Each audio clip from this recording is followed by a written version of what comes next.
John, first of all, congratulations to you and your program. The all-academic team is out for the Missouri Valley, and on the 11 players on the first team, 5 of them are South Dakota State Jackrabbits. Yeah, we're proud of our guys. They do a great job in all phases of their existence here as student athletes, and we've got a high standard and on the field and in the classroom and in the community, and so it's a cool deal to be part of. Second round, a year in a row, you had that first round bye. Are you able to hit the reset button? Are you able to just take a moment and pause and put football aside for a little bit when you have those days off?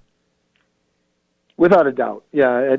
I think there are coaches out there that can't do that, but I'm old enough and family's important enough to me and my wife that surely over Thanksgiving break it was a special time to regroup and to get away from it a little bit. You never really get it out of your mind. Yeah. You're not in the office, so we're blessed to be in the role we're in and the hard work, but it's fun to get away a little bit. So when you saw the kids on Saturday, do they have a kind of a regenerated look in their eyes? You know what? We talked about that in our meeting this morning, and worried about bringing them back a little early, and they were excited. They're excited to play the game with their brothers, the guys they love, and so it's honoring as a football staff to say that's cool. It didn't take you long on Saturday to figure out who your next opponent was going to be because it didn't take Northern Iowa long to just dismantle Monmouth. Yeah, we were going to watch the whole game, and we ended up only watching half of it. Yeah. And we moved our schedule up a little bit and had a technique practice. But, UNI is a good program, and there's a lot of them in the nation, and there's a huge percentage of them in the Missouri Valley Football Conference. So good for them, and we look forward to playing them. Did you get a chance to look at big picture in terms of what you saw the first weekend? I mean, San Diego winning against Northern Arizona jumps out. Here's a non-scholarship school that's done it again in the first round of the playoffs. I mean, just great stories like that in the FCS. Well, that's cool, and I think it gives programs in that league and with lesser scholarships like some leagues, something to point at, and surely until you've been there, and we've been blessed to be there 6 years in a row, you want to be able to not only say the hard work pays off, but look what these guys did. Excuse me, I did look at it, and looking at the Weber Western Illinois game, that's a tough game for Western. Penalties and some turnovers, and I always think about seniors this time of year. That's a tough scenario for those guys. So let's talk about Northern Iowa. It's tough when you go back and look at the Hobo Day game to really come away with a scouting report because that game was so odd because they jumped out so quickly and you had a couple of mistakes early and they got 17 unanswered points and it just altered the game plans for both teams. It is a tough game to look at and and then they control the ball. They, second half they're really running turtle offense, standing behind the ball but that's okay. I mean, that's the strategy of the game. We still can look at their plays and their players, and it is still our best game to break them down and what they're going to do or attempt to do against us. And we all change stuff. But and it's a good reminder to our players also that the impact of that game on our season in a positive way and a negative way, and it doesn't hurt to forget not to forget that.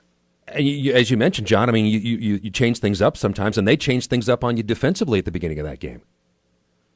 They did. They did offensively too. With the Weimeller kid and the Wildcat stuff. But yeah, they were totally different on defense and set us back a little bit. But really, their best defense was their offense, controlling the ball for a huge majority of the time of possession.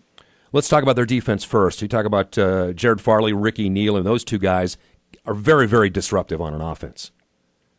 Those guys are good football players, and as a football coach and been in this league for a while, I love those guys. I don't know them, but I love how they play the game of football. Jared Farley especially is just a pure football player. He does a great job, and you need to honor that. And you need to respect it, but you need to know how tough he is to block and work a little harder. And part of it was the game and the way it unfolded, but obviously 3 of 12 on third down, just one of the many numbers that did not look good for your team that day. We did not play our best football. I think, you referenced the 3 turnovers. The 3 turnovers also add to adversity. We're thinking, okay, we already have 1 loss in the league. We have these lofty goals. We're behind by this much.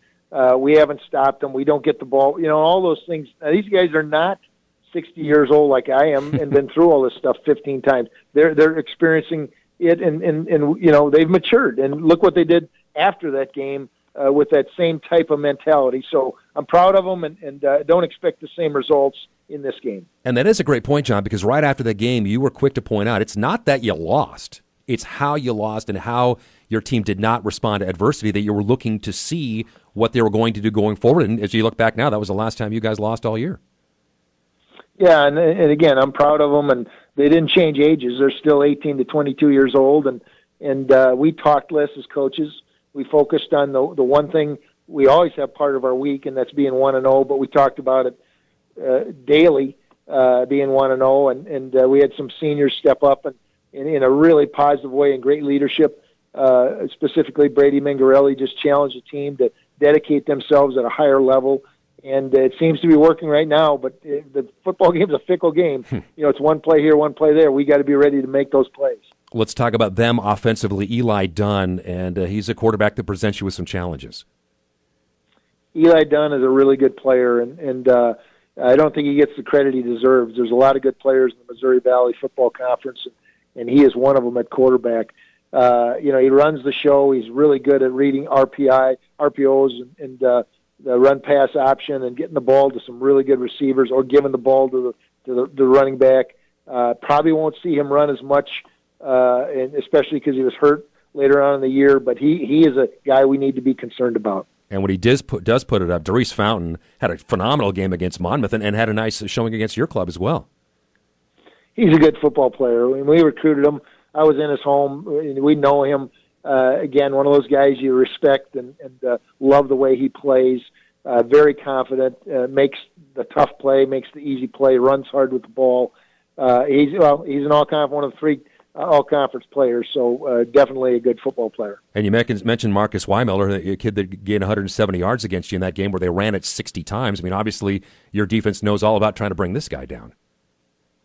Yeah, and he didn't have a lot of long runs. He's just a workhorse. He's a tough guy, and he was fresh because that's the first game I think he played in the year because of an injury, and he made the most of it. And again, a good football player, a lot like Zach Zinner, I think. I don't know about the top-end speed, but when there's yards to be gotten, he's not going to mess around. He's going to get those yards and more. And he's a no-frills guy, and we're gonna have our hands. It's going to be tough to defend him. And speaking of injuries, John, how much did this bye week help you get guys just a little bit healthier heading into this game? Oh, it's a ton. It's not only the physical part, but it's the mental part, the grind. To be able to go home for Thanksgiving or with somebody else's family and have Thanksgiving and forget it for a little bit and watch somebody else on TV play football and not worry about film you're supposed to be watching. And then physically, without a doubt. We have one guy right now of the guys that have traveled and played that's questionable, and we'll find out about him today. So we're really in good shape. The other thing that's in good shape is the weather. We've been really, really blessed with some great late fall weather, and that's going to benefit the conditions on Saturday up at Dana J. Dykhouse Stadium. And I know that you're hoping that people take advantage of that nice weather and come out and support your football team. Well, they have to. They preach support. They've done a nice job. Our administration has invested a ton in the stadium. We're ranked the 5th team in America. We're playing a rival, so to speak. I mean, holy nutmeg. My goal is 15,000. Some people roll their eyes, and I've had a couple of people say, "Why are you shooting so low, Coach?" And so we'll see. But it's going to be a beautiful day, like you said. And what more do you want to be doing in late November or early December than watching the Jacks play football?